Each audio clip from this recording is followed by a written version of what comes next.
As a leader outside of your institution, you're representing it. So have there ever been times when you've had to act differently because you are representing Stanford, or has this affected your life outside of your job?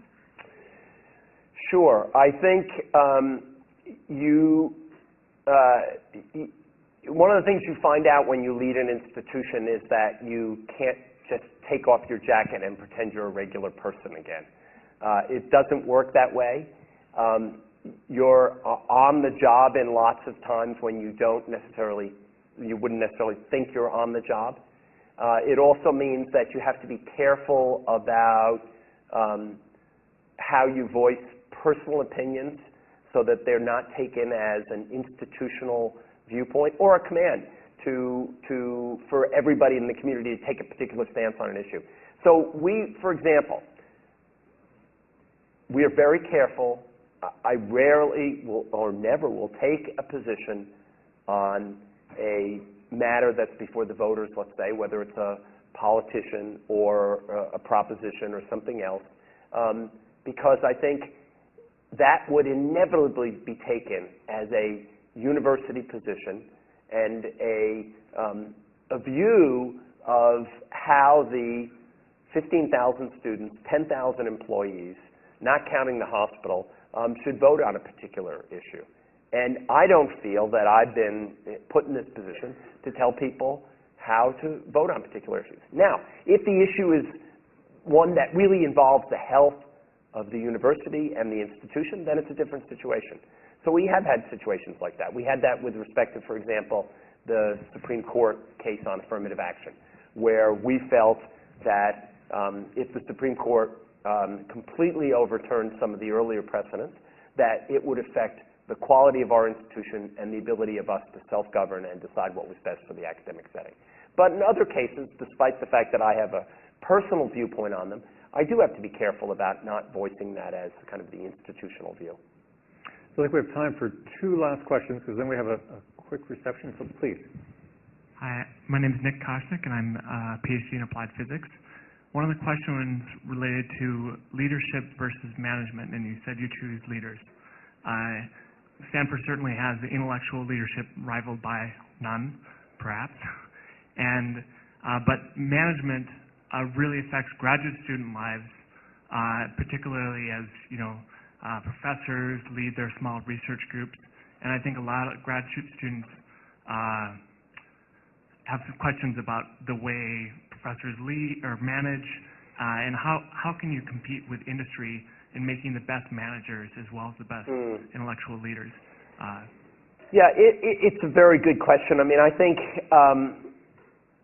we don't necessarily teach faculty how to work well and be good advisors. We just expect them to pick it up. And we're lucky because a lot of faculty do manage to do it well. And occasionally we figure out that somebody needs some help, and we figure out how to get them some help from their other colleagues. But just like we don't necessarily give them any instruction on how to be a good teacher, we don't necessarily, we could probably do a better job of that.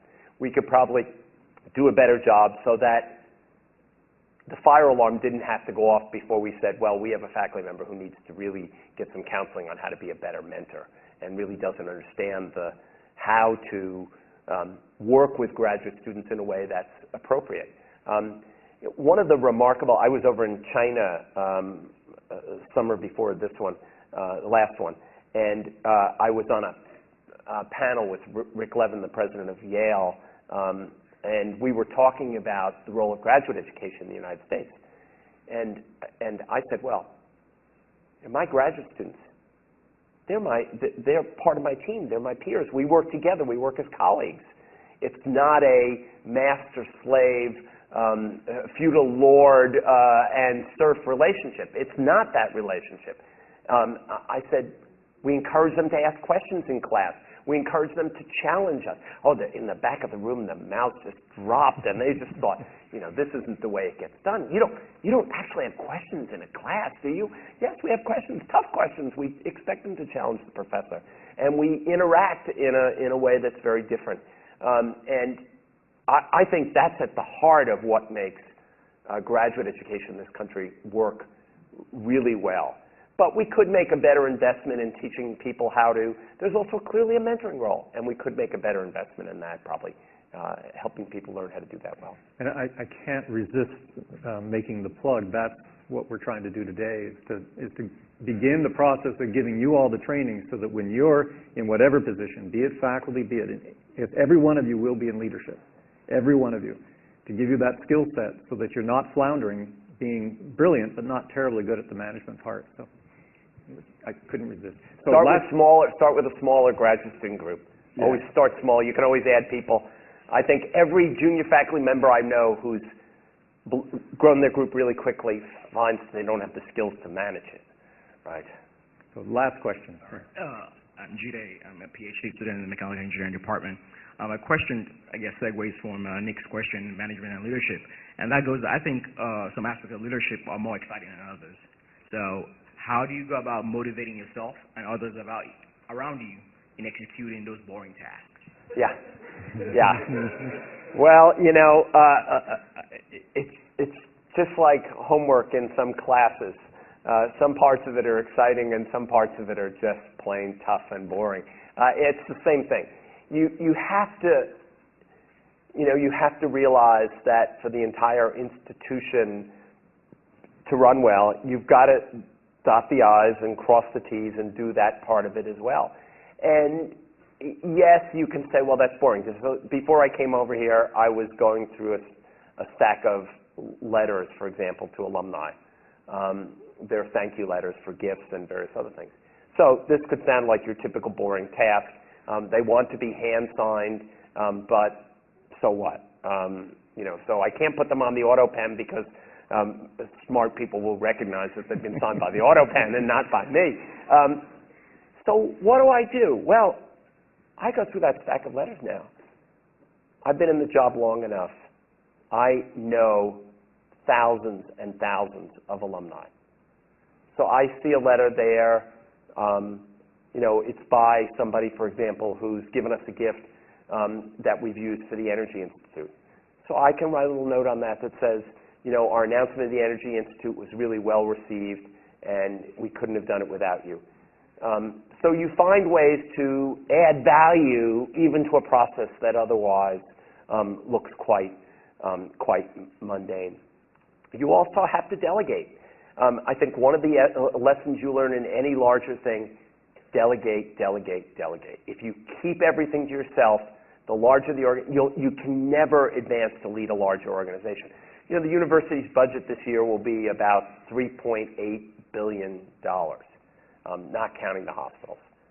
That obviously has to be delegated. It's thousands of people spend that money because individual faculty will make many of those decisions. So you've got to hire people. You've got to empower them, which means, by the way, you will hire some people. They will not do some parts of the job as well as you will do it. They will make mistakes. Sometimes you've got to say, that was really a bad decision. You really made a blunder there. Let's figure out how not to do it again. And sometimes you just say, well, that's a B+ decision. It's not what I would have done, but we're going to let it go. And I think that helps, so you can organize it so that you're not overwhelmed by the details. The most fascinating thing I read once in one of these Stephen Covey books, so he's got all these books on helping you manage time, but in one of the books he has this wonderful matrix where he's got divided into quadrants, and on one axis he has how time critical is a particular issue, and on the other axis he has how important is the issue. And he points out that many leaders spend too much time on the things that are unimportant but time critical. And that really you need to reserve the time for things that are critically important to the future of the institution but are not time critical. So that's what I spend a lot of my time thinking about. And whether it's time in the shower, time while I'm exercising, time while I'm walking, taking a walk around the neighborhood or doing whatever, that's the absolutely crucial thing, to keep enough of your, and that was true, I found that was true in my research, it's true in a leadership position. In my research I was thinking about what's the next thing we got to work on here? How do we make this kind of breakthrough in this concept? In leadership and institution, it's, all right, we want to get this energy thing going. How do we organize it? Who should lead it? What should the major activities be? And so I'm always thinking about those kinds of things when I have my off time. And that way, I get to ensure that I'm focusing enough on the things that will really make a difference in the long-term trajectory of the institution. So speaking of time, we are pretty much out, and we had John till 3:15, and we wanted to have a reception, and just making communication with some of my colleagues here, we thought, let's just keep going with the questions and use up some of that reception time. So we've done that, and I hope that was in everybody's best interest. Thank you all very much for great questions. They were really good, right on the money. Two important announcements. One is that the next in this series will be Miriam Rivera, and there's posters, flyers down here.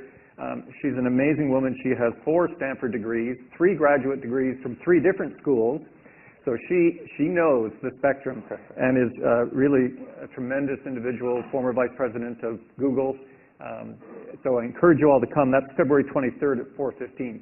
Second quick announcement is we love to get very brief input just to know who did we reach, how did we reach you, is this a good idea or not?